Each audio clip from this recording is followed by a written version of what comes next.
Thank you everyone for joining me again. Hopefully you've been enjoying these videos up to here. I've really been enjoying making these just because I get excited at what MIM can do. There's much more. I think it's a great framework for connecting many different systems. So there is much more, and I have a lot I'd love to show you. So much so I'm kind of having to scale back a little bit and say, okay, hold on. Let's do this first. Towards the end of the last video, we created a synchronization rule. There's a portion in there that I want to revisit because now that we have our foundation down, we can actually clean that up a little bit. So let's go ahead and jump right in. So let's open up inside of our identity management portal underneath administration and our synchronization rule. Let's go into our inbound and our inbound attribute flow. Right here, we have a constant string of sandbox going into the domain attribute. Now you may be thinking, well, what if I have multiple domains? Do I have to create a synchronization rule for each domain? Technically, no. Technically, you could have an entire one inbound synchronization rule and capture each of your domains and have it specify which domain to import. Now, how are we going to do that? Well, let's open up PowerShell.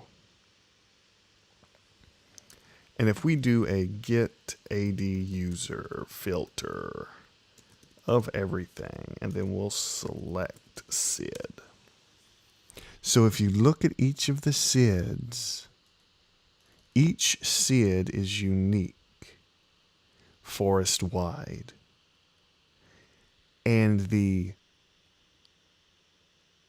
first two characters, the S and the 1, are literal prefixes. Then you have the identifier authority. And then you have the sub-authority. And then you have 3 sub-authorities as well. All of this is unique for that domain. So, well, let's say that again. Every single account in that domain will start with this prefix. So, knowing that, let's just take this portion here and let's copy it. So let's jump back over to our inbound flow and click on that sandbox to domain. So if we go in, if we open this up and we go to a custom expression, well, let's start doing some things here. First of all, we're importing the object SID, right? So let's start out with that. Well, we can, if we look at this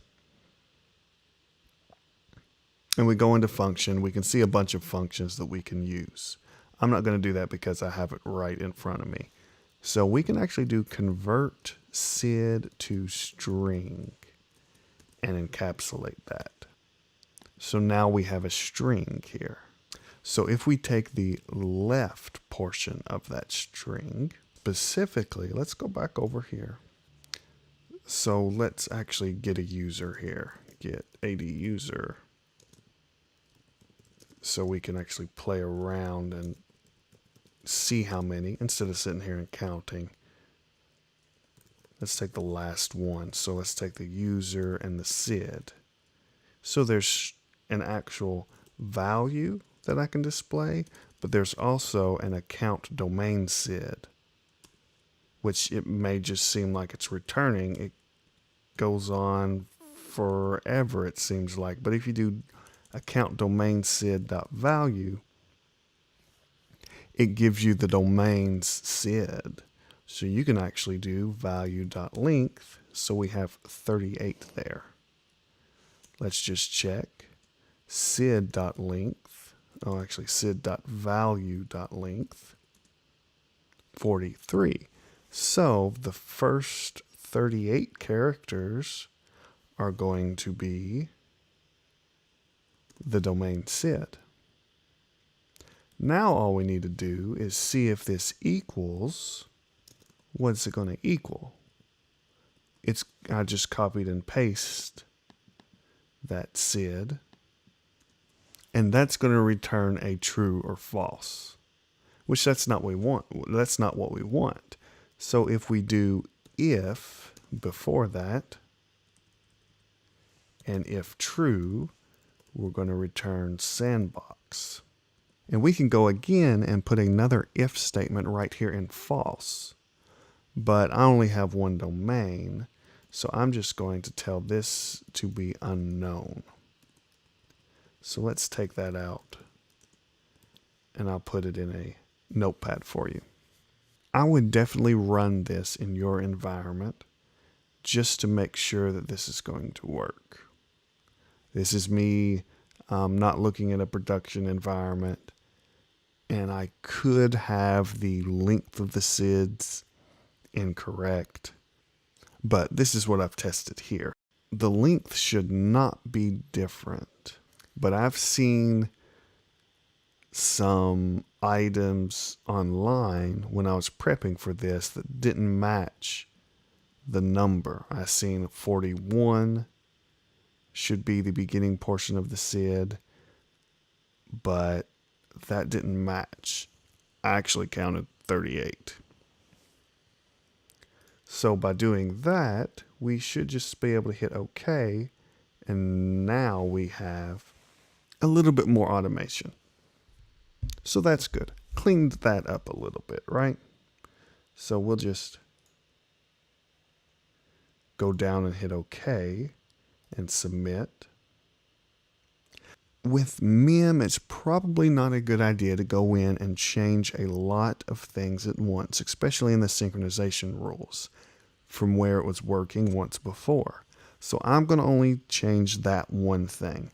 And now I'm going to jump into my synchronization manager, jump over to the management agents, and do a full import to get that synchronization rule updated. And there should be an update there. If we open it up, we can actually see the change that was modified here.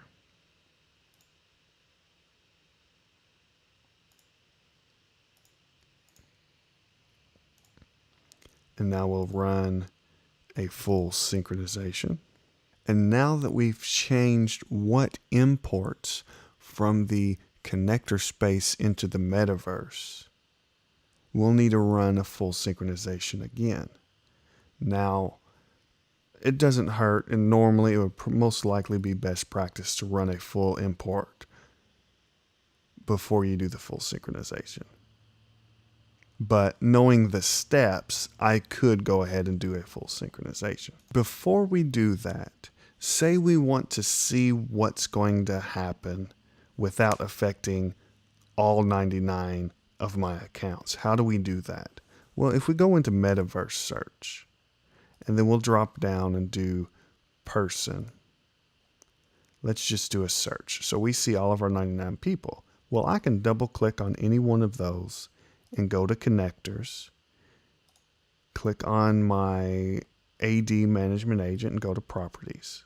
Now I can view the preview, either a full or a delta synchronization. So I'll generate that preview, and let's see what happens here.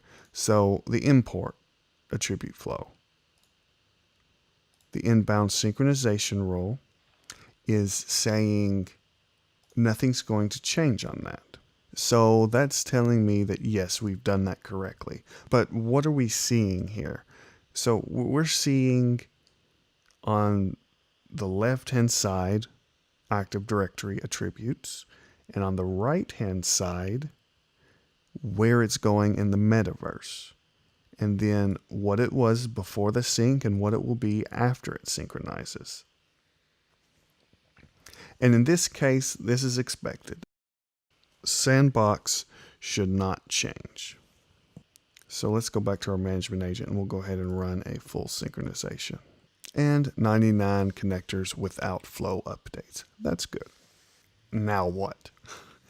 Well, I promised in the last video that we would start generating or pushing items into Active Directory and align it more towards what a business rules might look like when you're actually creating these manually. Now, obviously, I don't know how you specifically do it, and I'm not going to base it too much on how I do it in my production environment. I'm going to try and generalize some ideas and actually put them down. But before we do that, Microsoft, which might be a little confusing, but Microsoft has created what's called MIMWAL. MIMWAL is Microsoft Identity Manager Workflow Activity Library. And funny enough, Microsoft has published it on GitHub. But it does take a little bit to build and install. So I want to show you that. The reason I want to have this installed is because it adds some workflows that we can use to generate unique IDs and check in Active Directory as well as the MIM Portal to make sure they are unique, which that's important. So the hardest part that I had found was that specific thing, trying to find unique in AD and MIM, a user account that followed the production naming schema that we had set. And MIMWAL was I wish it was there when we first implemented FIM. I started out trying to use PowerShell, which was not always reliable. This workflow activity, I believe, is. Now, how do you get it? Well, if you just jump over to GitHub, and I'll include this in the actual description, you can get it in GitHub. And this kind of goes over what it is and what it can do. It does support FIM 2012 R2. You see the builds right here, 4.1.3496 and above, as well as MIM 2016, 4.3.1935 and above. We're on 4.4. And some change. So we're fine. There's even some good little documentation in the wiki over here.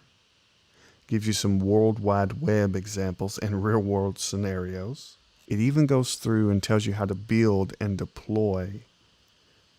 And the directions are actually fairly straightforward, although somewhat complex. That's why I want to go through this with you. So you do need Visual Studio, 2012 or later. You can get the community edition, which will do what you need to, and there's a link here. You need .NET 3.5 Service Pack 1, and you need copies of the listed DLLs here. And this is important to note that it's saying they recommend to use this specific build, 4.1.3496, to compile the source code. You also need a couple of executables from the .NET 3.5 Service Pack 1 SDK. And they're saying if you're having a hard time getting these, to jump over to this forum post, which does a very good job of telling you how to get these specific files from these patches without having the install itself. Same thing with the global assembly utility. as well as the SN utility. I'm not sure what that's used for. So that's a good resource. So all you need to do is download the zip file. And I've already done that. And here's the zip file. Here are all the executables that we need. And here are all the resources, the DLLs that we need. So this is pretty specific. So what we need to do first is extract the source. And we'll use this as our main location of where we're going to plop the EXEs and the resources. So underneath source, there's a scripts folder. So I'm just going to go into my executables and get the 2 executable files that I've gotten from the .NET 3.5 Service Pack 1 SDK and paste the files in here. Then I'm going to go back up and go into reference assemblies. There's even a little files text folder in here telling you what needs to go into this folder. Well, it's saying the system.automation.dll needs to go here. So let's jump in here and grab the automation DLL and paste it. So inside the 4.1.3496 folder, I'm not going to open up that. I know that these remaining DLLs go into this folder. So this is the folder that we're going to work out of. We've extracted this entire folder, but we're going to be working out of that source folder.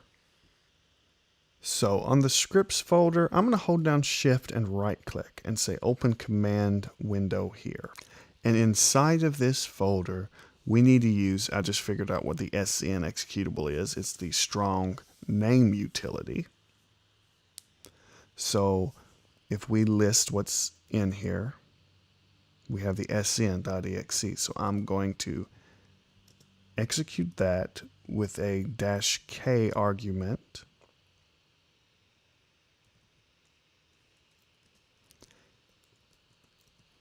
And I'm going to, in a directory above that, create a wall.snk. Now, what they're saying in the directions, keep this for future use because they do not recommend creating a new strong name key if you are upgrading. They recommend to use the one that you've already generated. Now, if we double click on the wall.snl, it's going to open up Visual Studio for us. And then we need to compile it in release mode. So if we just drop down the debug here to release, and then we'll do build, rebuild solution. And we see down here, rebuild all started, rebuild all succeeded. You may get errors or warnings. If you have those, jump on to the wiki and take a look at the common errors. Every time I've done this, it's gone through without a hitch. And I'm going to hold down Shift and right click on Solution Output and say Open Command Window here. And I'm going to run the sign.cmd. Now I get a little error here. I'm going to open up my solution again. I believe I only built, there are multiple solutions in this project, I'm pretty sure. Yes, there's an activity library user interface and a activity library as itself. So if I go in and look, I have in my solution output the user interface, but I don't have the workflow activity library. So I'm going to go up to the top, right click on the solution and say clean solution, right click and say rebuild solution. So jumping back over to the folder, here we go. We see our 2 DLLs with the debug files there. So let's run that sign again. And what I'm looking for is assembly path successfully re-signed for both of these, the user interface DLL as well as the workflow activity library DLL. So that is complete.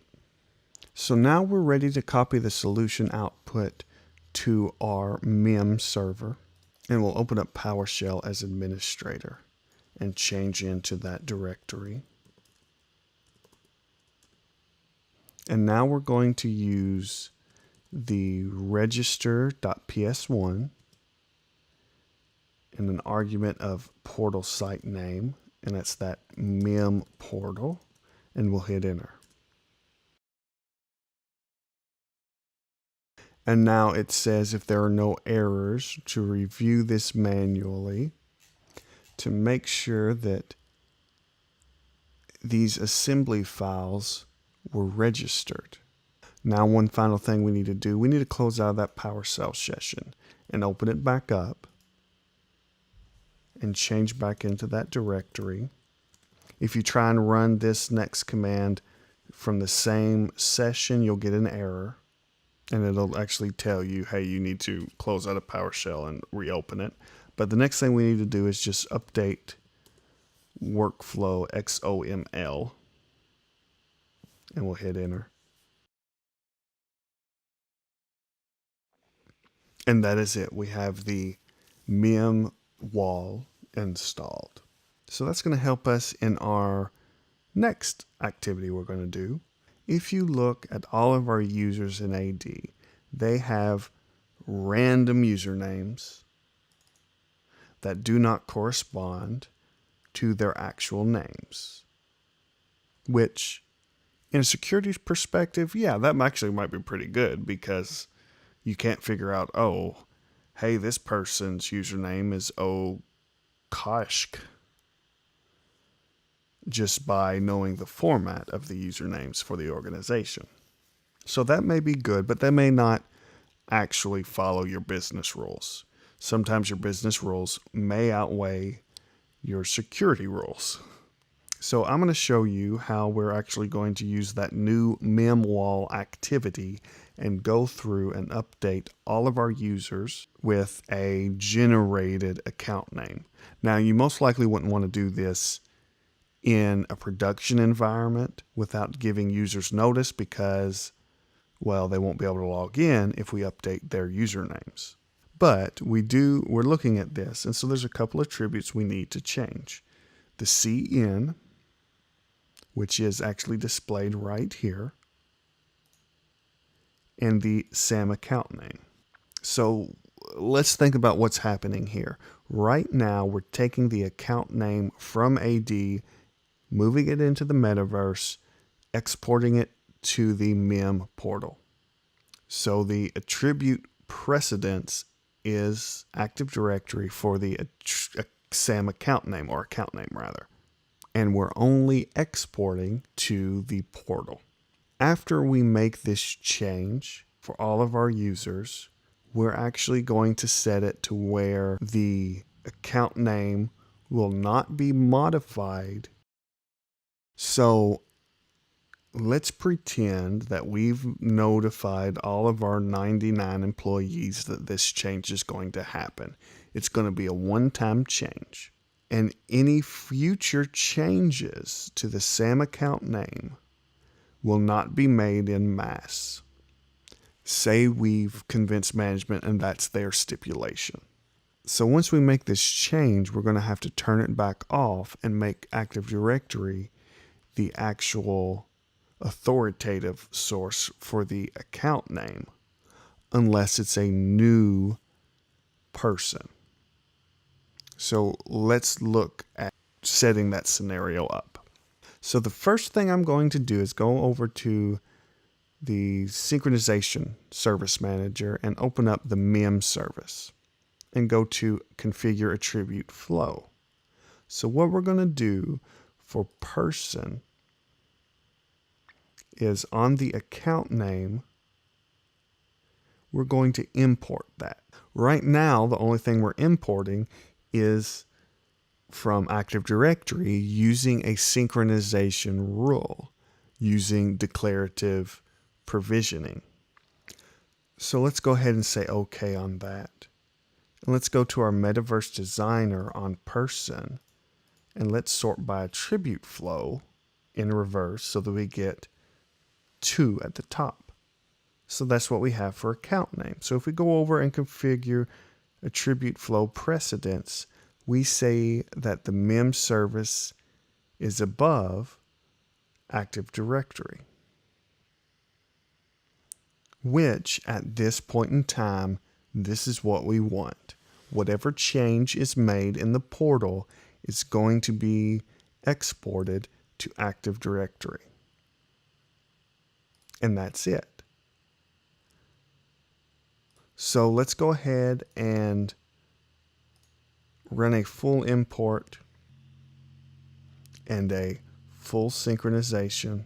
And notice that we have 99 connectors with flow updates. So let's open that up and see what's being modified. Nothing. The only thing that's changing is the precedence of the account name. And notice there are no outbound synchronization counts down here at the bottom. But let's go ahead and do the full import and full sync of Active Directory. Now let's jump back over into our portal and create a new synchronization role. We're going to create SB-AD outbound. And then we're going to say outbound here. Now this is just going to be a one-time role. We're probably going to come back and change this a little later. So for now, we'll just say we're going to apply this to scoping filter, and we'll say next. The metaverse is going to be a person, external system is AD, and the external resource type is a user. The outbound scoping filter, account name contains percent. So what that's going to say is if the account name has anything in there, it's going to be included in this synchronization rule. Then we'll do next. The relationship criteria is going to be object SID on both. And at this time, we're going to leave the create a resource and external system unchecked. And then we'll say next. And in the outbound attribute flow, we'll create a new attribute flow to say the source is going to be account name. This is in the metaverse. And the destination is going to be the SAM account name. And we're not going to allow this to be a null value. We'll say OK. And we are going to check this as use as existence test. And we'll say next. And then we'll submit. And now we'll do a full import of our MIM service. And then we'll do a full synchronization. And now what it should be doing is calculating what needs to be exported to Active Directory, if anything.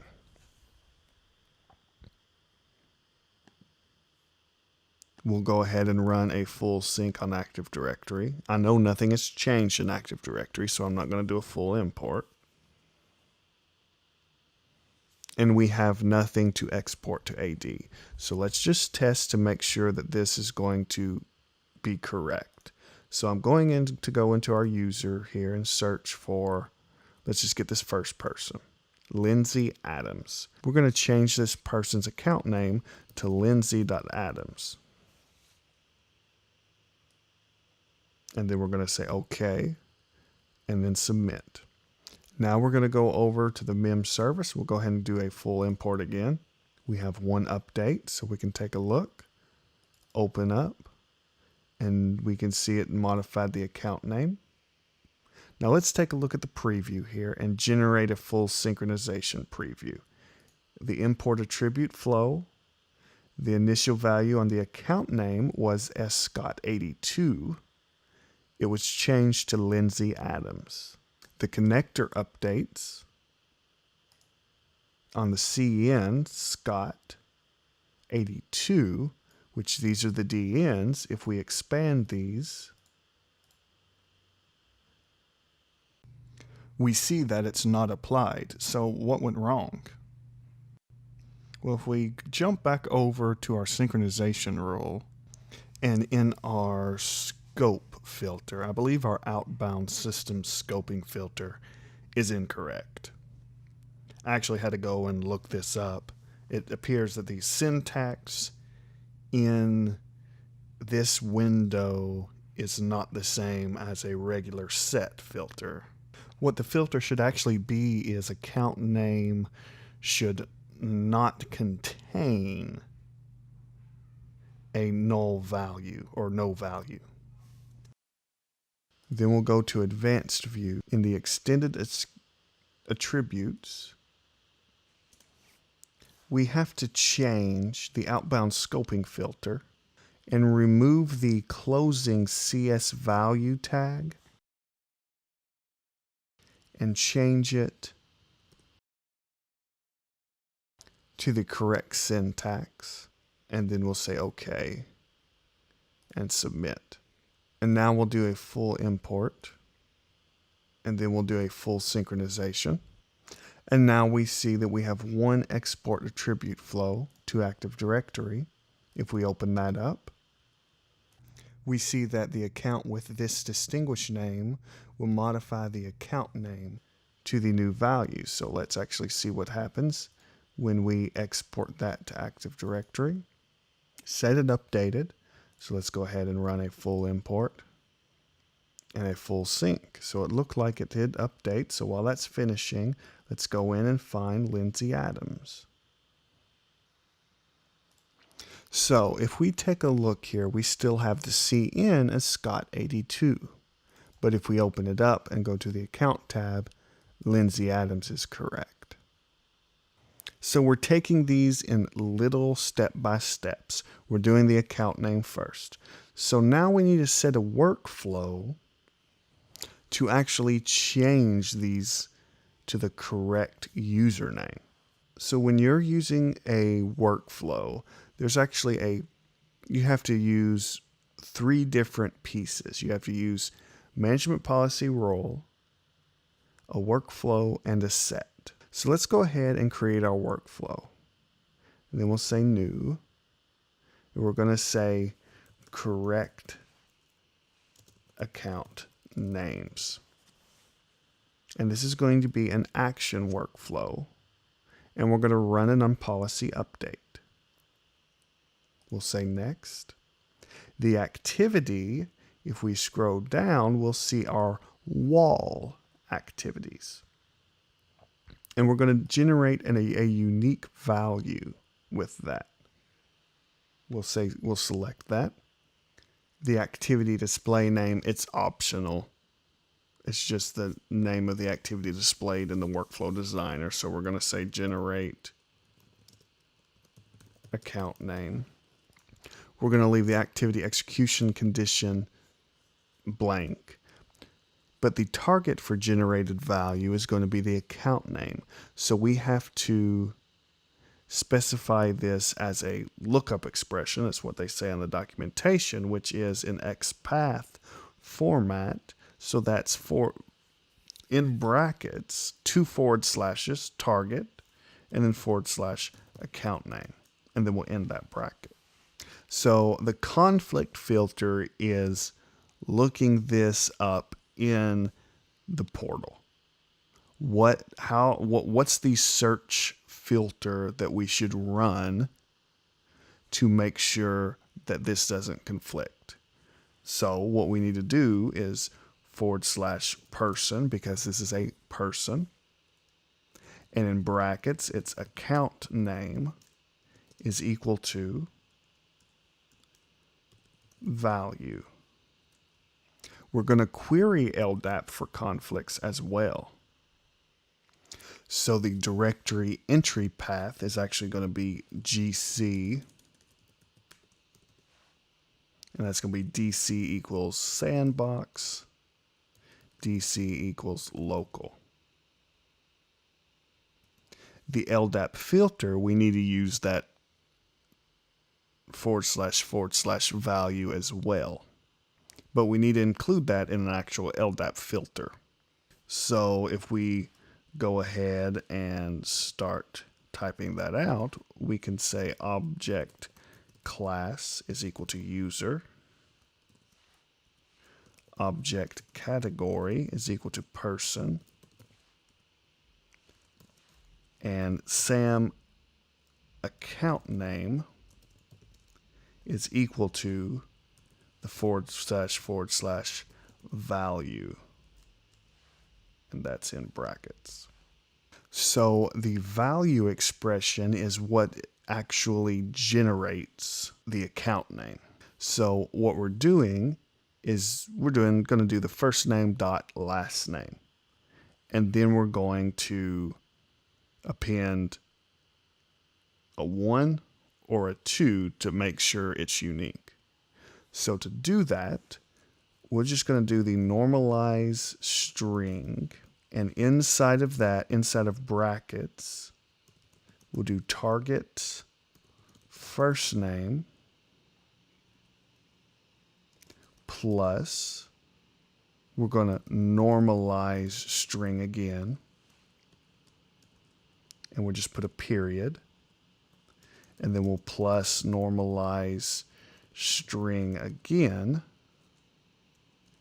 And then we'll do target last name and close that out. And I'm going to take this and copy it. And then I'm going to add another. And then we'll paste it. And at the end, we'll say plus. And then inside of brackets, we're going to say uniqueness key. And close that out. And then we're going to say save. Then we'll say next and submit. So we have the workflow created. Now we actually need to gather the users or objects that we need to execute the workflow on. And to do that, we need to be inside of sets over here. We'll create a new set. We'll call that account names to correct. We'll say next. And this is going to be a criteria-based members. We're going to select the resource as user. And we're going to say account name starts with %. So that will pick up all users. The % is like a wild card. So let's view that. Now we have administrator there, which we don't want.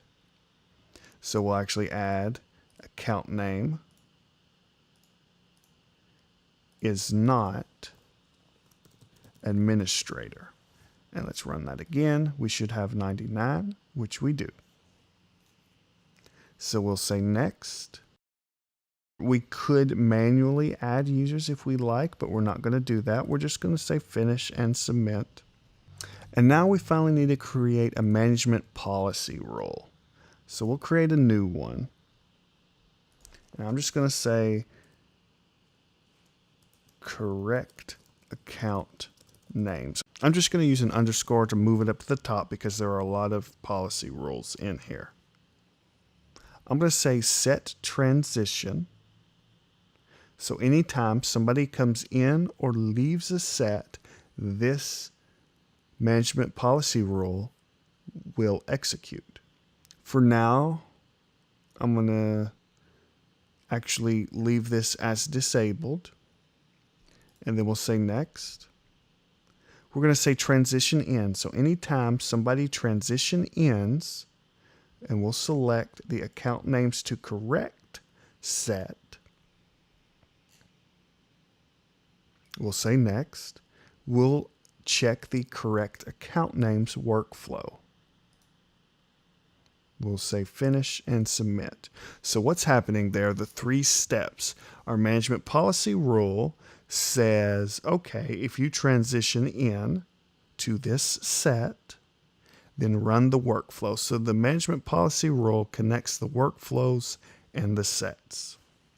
So now if we go back, let's go to users and run a search.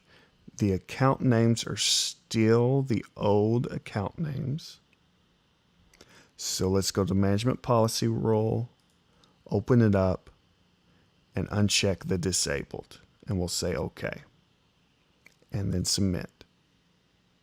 Now if we jump back over to users and run another search, we should start seeing these names change, but they're not changing immediately. So if we go down to search requests and do a search, we can see that there are system event requests that are firing. Some are in committed, some are in post-processing. These are the actual workflows running.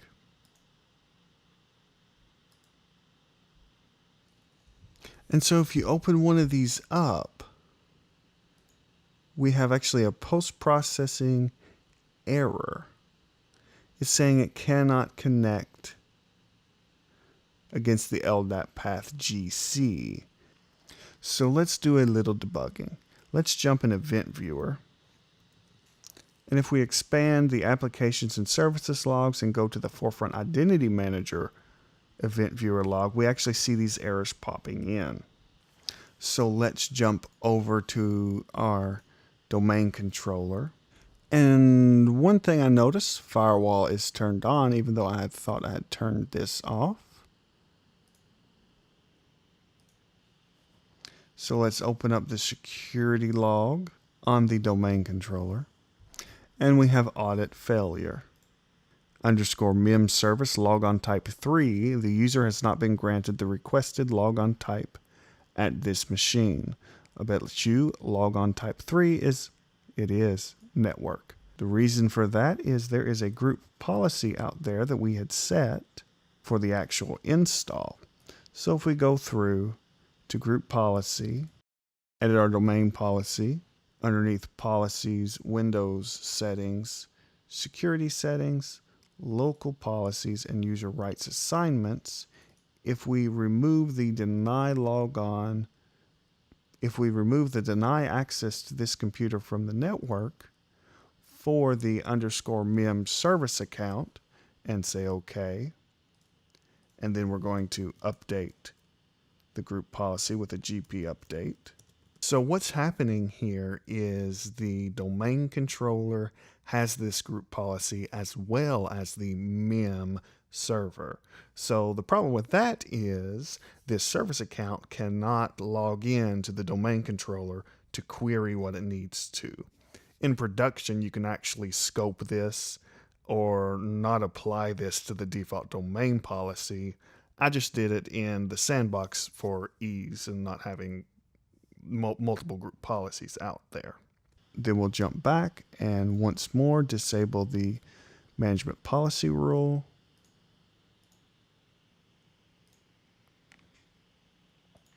And re-enable it.